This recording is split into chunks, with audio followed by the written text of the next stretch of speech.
Когда ты начнешь выкладывать свои видео, друзья будут молчать. Коллеги будут перешептываться за спиной. Они смотрят, но никогда в этом не признаются.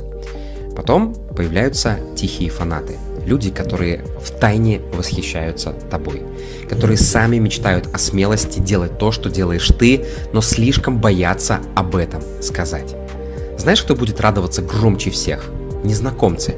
Люди, которых ты никогда не встречал. Они будут болеть за тебя, праздновать твои победы и даже покупать у тебя.